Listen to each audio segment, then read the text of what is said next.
안녕하세요. 계절의 여왕 5월이 시작됐습니다. 오늘이 5월 1일 토요일입니다.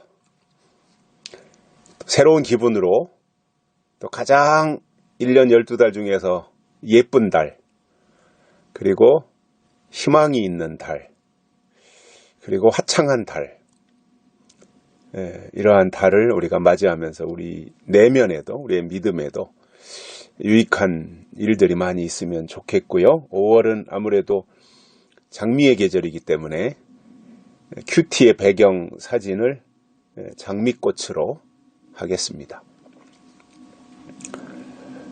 오늘 말씀은 요한복음 14장 16절과 17절 두 절의 말씀 보시겠습니다. 내가 아버지께 구하겠으니 그가 또 다른 보혜사를 너희에게 주사 영원토록 너희와 함께 있게 하시리니 저는 진리의 영이라. 세상은 능히 저를 받지 못하나니 이는 저를 보지도 못하고 알지도 못함이라. 그러나 너희는 저를 아나니 저는 너희와 함께 거하심이요 또 너희 속에 계시겠음이라. 아멘. 예수님이 승천하시기 전에, 그러니까 이제 죽으시기 전에 앞으로 될 일에 대해서 여러 가지를 말씀을 하신 거예요. 요한복음 14장도 그거죠. 사도행전 1장에서 예수님이 승천하시고, 그리고 그 이전에 요한복음 21장에서 예수님이 부활하시고, 그리고 부활하신 예수님이 나타나신 거죠. 21장에서. 이러한 과정을 보면서 20장에서는 예수님이 부활하시고요. 이러한 이제 과정이니까 20장에서 예수님이 부활하셨으니까 이 14장은 한참 전이잖아요. 19장에서 예수님이 십자가에 돌아가시고 18장에서 고난 받으시는 장면이고, 이렇게 쭉 볼 때 14장은 한참 전이잖아요. 예수님이 고난 당하시기도 이전에. 그 상황에서 앞으로 예수님이 어떠한 일들이 일어날 것인가에 대해서 하나하나 다 제자들에게 말씀하신 거예요. 물론 14장에서 하시는 이런 얘기를 아직 제자들은 알아듣진 못해요. 사도행전 1장에서 성령을 받고 나서 이제 그때 이해가 되고 해석이 됐던 거지. 예수님이 말씀하신 게 성령이 오시니까 이해되고 해석된 거지. 그 이전에는 예수님 말씀하셔도 믿지도 않고 깨닫지도 못하는 그러한 상황이었던 거지요. 그러니까 요한복음 14장에서 예수님 이런 말씀을 하시지만 제자들은 그냥 넋놓고 있었을 것이고, 무슨 말인지 이해도 못하는 상황이었지만, 그럼에도 예수님은 앞으로 이러한 때가 온다라는 것을 말씀하신 거예요. 그리고 이러한 때가 오면 너희는 이렇게 해야 된다라는 말씀을 해 주셨던 거지요. 이제 오늘 말씀에서 하는 내용은 뭐냐면은,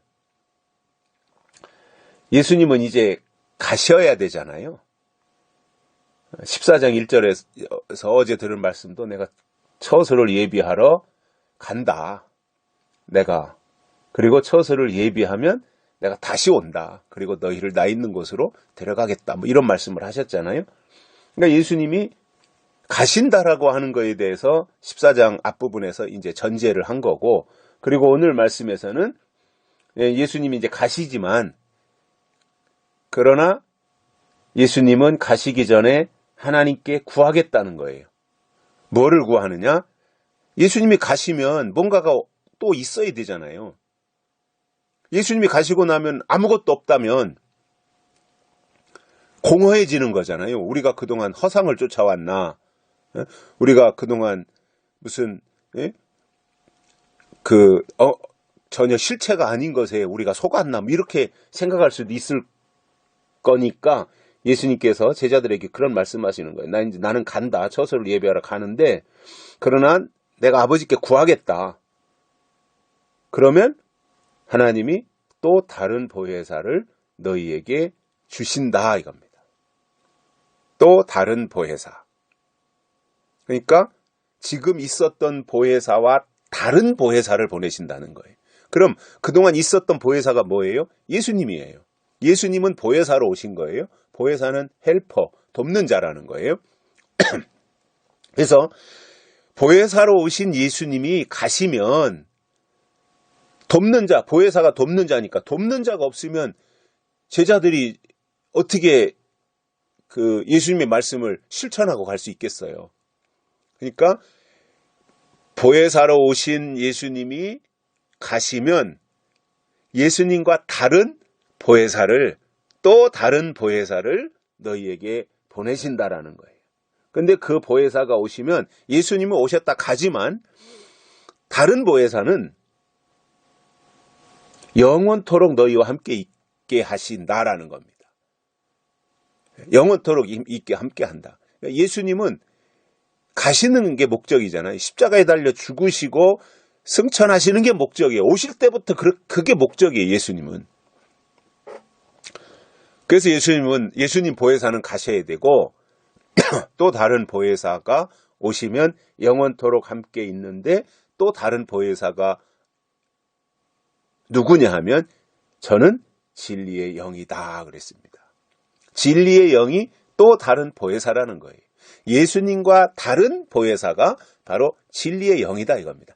예수님 보혜사가 있었고, 그리고 예수님 보혜사는 가시면 또 다른 진리의 영이라는 보혜사가 오신다라는 거예요. 그런데 그 진리의 영은 어떤 거예요? 오셨다 가셨다는 것이 아니라 진리의 영 보혜사는 영원토록 너희와 함께 하신다라는 겁니다. 그래서 예수님이 말씀하신 이 다른 보혜사는 진리의 영을 말씀하신 거고요. 성령인 거죠, 성령. 그래서 마가다락방에 임하는 성령, 이것을 예수님은 이제 염두에 두고 말씀하신 거예요.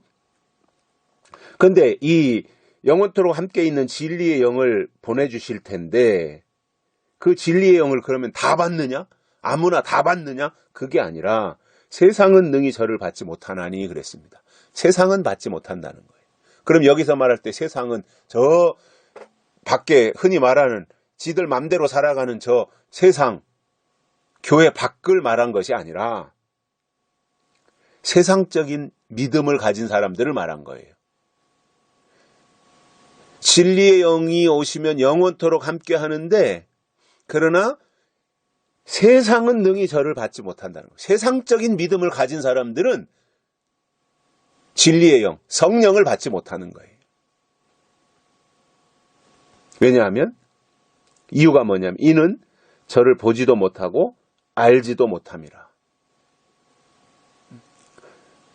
성령이 뭔지 보지도 못하고 듣지도 못하고 알지도 못했기 때문에 진리의 영을 받지 못한다는 겁니다. 아무나 받는 게 아니죠. 그러니까 결국은 뭐예요? 알아야 받는 거예요. 그래서 알려주시고 하시는 거예요, 하나님. 그 아모스 3장 7절에서도 하나님이 하시는 일들을 그 종 선지자들에게 알리지 않고는 결코 행하시지 않는다 그랬잖아요. 알려주시는 거예요. 먼저 알려주는, 이게 설교예요.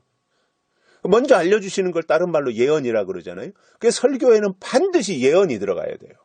예언이 없는 설교는 설교라고 보기가 어려워요. 그거는 무슨 강의나 무슨 세미나나 이런 거는 될 수 있을지 모르지만 하나님의 말씀을 증거하는 설교에는 반드시 예언이 들어가야 됩니다. 그래서 미리 알려주시는 거예요. 앞으로 진리의 영이 올 거다. 나는 가야 된다. 가서 나는 처소를 예비한다. 그리고 나는 처소를 예비하면 다시 온다. 그때까지 성령을 통해서 믿음 관리 잘 해야 된다. 신앙 잘 지켜야 된다. 영적 순결을 지켜야 된다. 수시로 공격해오는 미혹이 있고 유혹을 하고 변사또 같은 이 악한 세력들이 계속해서 신앙의 순결을 무너뜨리고 신앙의 영적인 것들을 짓밟아버리려는 이 음녀의 공격 앞에서 지켜내도록 하기 위하여 설교 속에 하나님이 하실 일이 포함되어지고, 그리고 사탄의 역사가 어떻게 진행되어지는지 이런 것들이 그 속에 다 담겨 있어야 그것을 통해서 믿음을 지켜내는데, 아예 보지도 못하고 알지도 못하고 듣지도 못하고 생각지도 못하고 깨닫지도 못하고 있다면 어떻게 이겨낼 수 있겠습니까? 그래서 성령의 역할이 그런 거예요. 우리를 담대하게 하고 하나님의 뜻이 무엇인지 깨닫게 하고 성경을 알게 하고 예수 그리스도를 알게 하고 만나게 하고 하는 것이 성령의 역할이에요. 이게 보혜사예요. 근데 보혜사가 뭔지 모르고 진리의 영이 뭔지 모르는데 어떻게 알 수가 있겠습니까? 예언이 없는데 어떻게 하나님이 하시는 일을 알 수 있겠어요? 문제는 오늘 이 시대에 범람하는 엄청나게 많은 설교의 홍수 속에서 살지만 정작 들어야 될 예언은 거의 희박한 시대를 우리가 살고 있어요. 이게 참 안타까운 일이죠. 그래서 보지도 못하고 알지도 못함이라. 그래서 세상적인 믿음, 세상적인 신앙을 가진 사람들은 성령을 모른다는 거예요. 그러니까 하나님이 하실 일이 뭔지 모른다는 거예요. 왜냐? 그 속에 약속도 없고 예언도 없기 때문에 그렇습니다. 그러나 너희는 저를 아나니, 너희는 제자들이죠. 예수님한테 지금 말씀을 듣는 사람들. 너희는 저를 아나니 저는 너희와 함께 거하시며 성령은 너희와 함께 거하시며 또 너희 속에 계시겠음이니라. 성령은 우리 안으로 들어오는 겁니다. 성령은 사람 속으로 들어오는 겁니다. 특히 영적인 사람, 말씀을 예언을 받은 사람 속에 들어오는 것이 성령 또는 진리의 영인 거예요. 약속의 말씀을 받지 않은 사람들 속에는 성령이 없는 거예요. 그게 바로 세상에 속한 믿음인 거죠. 여기까지 하겠습니다. 감사합니다.